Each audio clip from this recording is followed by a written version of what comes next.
కొనుగోలులో ప్రభుత్వ వైఖరికి నిరసనగా గజ్వేల్ మార్కెట్ యార్డు ఎదుట భారత రాష్ట్ర సమితి ఆధ్వర్యంలో రైతు దీక్ష నిర్వహించారు. రాష్ట్రంలో వడ్ల కొనుగోలు విషయంలో ప్రభుత్వ వైఖరి నిరసిస్తూ ఈ కార్యక్రమాన్ని చేపట్టారు. దీక్షలో బీఆర్ఎస్ రాష్ట్ర నాయకులు వంటేరు ప్రతాప్ రెడ్డి పాల్గొన్నారు. ఈ సందర్భంగా ఆయన మాట్లాడుతూ రైతుల సంక్షేమం కోసం బీఆర్ఎస్ పార్టీ గతంలో ఎన్నో ఉద్యమాలు దీక్షలు నిర్వహించిందన్నారు. తెలంగాణ రాష్ట్ర సాధనలో కల్వకుంట్ల చంద్రశేఖరరావు కీలక పాత్ర పోషించారన్నారు. ప్రాజెక్టుల నిర్మాణం ద్వారా ఎడారిలా ఉన్న తెలంగాణను సస్యశ్యామలం చేసిన ఘనత కేసీఆర్ కి దక్కుతుందన్నారు. రాష్ట్రంలో కాంగ్రెస్, కేంద్రంలో బీజేపీ ప్రభుత్వాలు ఉన్నప్పటికీ రైతుల సమస్యల పరిష్కారంలో విఫలమయ్యారన్నారు. గజ్వేల్ ప్రాంతంలో ఇప్పటి వరకు కేవలం 30% ధాన్యం మాత్రమే కొనుగోలు చేశారని, మిగతా 70% ధాన్యం ఇంకా కల్లాల్లోనే ఉందన్నారు. నాచారం ప్రాంతంలోని పారిశ్రామిక భూముల్లో ప్రభుత్వం కుమ్మక్కు రాజకీయాలు చేస్తోందన్నారు. అలాగే వర్గల్ ప్రాంతంలోని రైస్ మిల్లుల కోసం భూసేకరణ చేపట్టిన సమయంలో కాంగ్రెస్ నాయకులు గ్రీన్ ట్రిబ్యునల్లో కేసులు వేసి అభివృద్ధిని అడ్డుకున్నారన్నారు. రైతులు ప్రస్తుతం యూరియా కోసం క్యూలో నిలబడటమే కాకుండా పండించిన ధాన్యాన్ని అమ్ముకునేందుకు కుటుంబ సమేతంగా మార్కెట్ యార్డుల్లో వేచి ఉండాల్సిన పరిస్థితి ఏర్పడిందన్నారు. రైతుల పక్షాన బీఆర్ఎస్ పార్టీ ఎప్పుడు నిలుస్తుందని స్పష్టం చేశారు. రాబోయే ఎన్నికల్లో కాంగ్రెస్ పార్టీకి ప్రజలు తగిన గుణపాఠం చెబుతారని వంటేరు ప్రతాప్ రెడ్డి వ్యాఖ్యానించారు. కేసీఆర్ మీద మీకు అర్హత ఉందా? కేంద్రంలో ఉండేవారు ఎవరున్నారు? కేంద్రంలో బీజేపీ ప్రభుత్వం ఉంది, రాష్ట్రంలో కాంగ్రెస్ ప్రభుత్వం ఉంది. మరి బాధ్యత ఎవరికి ఉంటుంది? ఇద్దరికి ఉంటుందా? మరి కేసీఆర్ గజ్వేల్లో ఉన్నాడు అని చెప్పి కేసీఆర్ ని బలం చేయాలని బట్టబాజీ బీజేపీ గారు నిన్న మార్కెట్లోకి వచ్చారు. సిగ్గున్నారు, అధికారంలో మీరున్నారు. తెలంగాణ రాష్ట్రంలో 1,44,000 మెట్రిక్ టన్నుల ధాన్యం పడుతా ఉంటే కేంద్ర వ్యవసాయ శాఖ మంత్రి 44 లక్షల మెట్రిక్ టన్నుల నుండి అంతకంటే ఒక కొరత అని చెప్పి బీజేపీ మాట్లాడతాడు. రాష్ట్రంలో ఉన్నటువంటి కాంగ్రెస్ ప్రభుత్వం ఈ రాష్ట్రంలో వడ్లున్న సై, ఈ రాష్ట్రంలో సంపద ఎంత వస్తుంది, మేస్ ఎంత వస్తుంది, ఈ రాష్ట్రంలో ఏమేమి పంటలు ఉంటాయో తెలియనటువంటి దరిద్ర ముఖ్యమంత్రి ఎవరు? అలాంటి ముఖ్యమంత్రి మనకు దాపరించింది.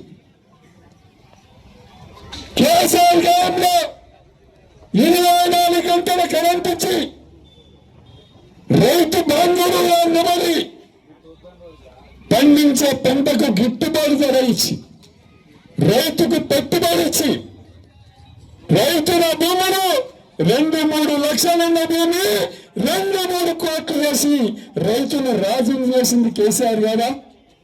కేసీఆర్ గారా? ఒక బిడ్డ లెక్కమంటే గుంట భూమి 30 అంటే బిడ్డకు కారు కొనిచ్చి పెళ్లి చేసినటువంటి రోజులు కేసీఆర్ గారి రోజులు. కానీ ఇవాళ పరిస్థితి ఏంది? భూమిలో విలువలు ఓడిపోయి పంటలు పండిస్తే కొనరే, కళ్యాణ లక్ష్మి లేకపోయి, రైతు బంధు లేకపోయి, కేసీఆర్ కిట్టు లేకపోయి, కేసీఆర్ ఆనవాళ్ళు నడిపిస్తామంటావు అంటే కేసీఆర్ పెట్టినటువంటి పథకాలు రద్దు చేస్తారా? కేసీఆర్ ని నడిపించే దమ్ము మీకున్నావా? హైదరాబాద్ లో సెక్రటరియట్ ఎవరు కట్టించారు? ఎవరు కట్టించారు? రేవంత్ రెడ్డి గారు ఇదంతా వినాలి. నాచారంలో కొన్ని వేల ఎకరాల భూములు ఉన్నాయి, అవి ప్రభుత్వ భూములు. గతంలో ఆ ఇండస్ట్రియల్ కోసం ఇచ్చినటువంటి భూములు అవి. ఆ భూముల్ని ఇవాళ ఇండస్ట్రియల్ మొత్తం బంద్ అయిపోయింది. నాచరంలో బంద్ అయిపోతే అది ప్రభుత్వం వాపసు తీసుకోవాలి. తీసుకుంటే దాదాపుగా 10 లక్షల కోట్ల రూపాయలు వస్తాయి.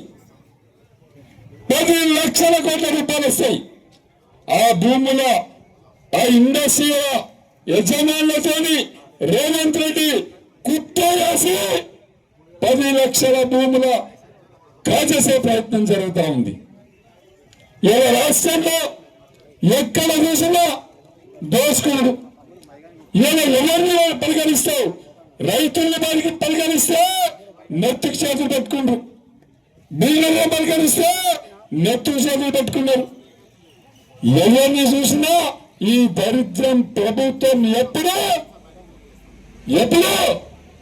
దిగిపోతుంది. ఇవల్ల ఈ ప్రభుత్వానికి రాష్ట్రంలో ఏ పంట పండుతుందనో లేదా పంట ఏ కాలంలో వస్తుందనో ఆ పంట కొనుగోలు చేయడానికి కావలసినటువంటి ఏమేమి సరంజామా సమకూర్చాల్లో తెలియలేనటువంటి పరిస్థితిలో ఈ రాష్ట్ర ప్రభుత్వం ఉన్నది. ఈ గజ్వేల్ మార్కెట్ యార్డ్ను ప్రతాప్ రెడ్డి గారి ఆధ్వర్యంలో గతంలో ఈ నెల రోజుల కాలంలో 2 సార్లు విజిట్ చేసినాం. 2 సార్లు విజిట్ చేసినటువంటి క్రమంలో సన్ఫ్లవర్ పోసినటువంటి రైతులు దాదాపు 2 నెలలు గడిచినా కూడా గింజ కొనకపోవడం వల్ల దాదాపు 2,500 నుంచి 3,000 రూపాయల నష్టానికి 60-70% మంది రైతులు అందరూ అమ్ముకున్నాక తిరిగి మొన్న బీజేపీ నాయకులు ఎప్పుడైతే బస్సు యాత్ర పెట్టుకొని ఇక్కడికి వస్తారని తెలిసిందో అప్పుడు కేంద్ర ప్రభుత్వం పరువు పోతుందనేటువంటి ఉద్దేశంతో కొనాల్సిన బాధ్యత కేంద్ర ప్రభుత్వానికి ఉన్నది కాబట్టి వాళ్ళ పరువు పోతుందని మార్కెట్లో ఉన్నటువంటి ఆ మిగతా 20-30% సరుకును లిఫ్ట్ చేసేటువంటి ప్రయత్నం చేశారు. అదేవిధంగా మక్కల పరిస్థితి ఏంటంటే మక్కల సీజన్ అంతా అయిపోయిన తర్వాత రైతులు చాలా మంది దాదాపు 30-40% పైగా మక్కలు రైతులు ప్రైవేట్ వ్యాపారులకు అమ్ముకున్న తర్వాత సెంటర్ తెరిచి అది అరకొరగా కొని ఇయాటి వరకు కూడా పూర్తి స్థాయిలో మక్కలు కొనుగోలు చేయకపోవడం వల్ల ఇలా రైతులు అరుగోసపడుతున్నటువంటి పరిస్థితి మక్కల విషయంలో ఉంది. వడ్ల విషయంలోనైతే మొత్తం సిద్దిపేట జిల్లాలో మన గజ్వేల్ డివిజన్లో పంట తర్వాత వస్తున్నటువంటి విషయం అధికారులకు తెలుసు. ఎందుకంటే అధికారులు ఎప్పుడు నాట్లు జరిగినాయో అప్పుడు నమోదు చేస్తారు కాబట్టి ఈ పంట ఎన్ని రోజులకు వస్తుంది, ఎన్ని రోజులకు సరిపడా పంట చేతికొచ్చిన తర్వాత మార్కెట్లకు ఎప్పుడు వస్తుంది అనేటువంటి ఒక ప్రణాళిక లేకపోవడం వల్ల ఇవాళ గజ్వేల్ నియోజకవర్గంలో రైతులందరూ కూడా ఈ దుస్థితిని అనుభవించాల్సిన పరిస్థితి ఏర్పడ్డది. గతంలో 10 సంవత్సరాల కాలంలో ఎన్నడూ కూడా మనం కేసీఆర్ గారి నాయకత్వంలో పండించినటువంటి పంట ఇవాళ ఉత్పత్తుల్ని అమ్ముకోవడానికి రైతులు ఇంత దుస్థితిని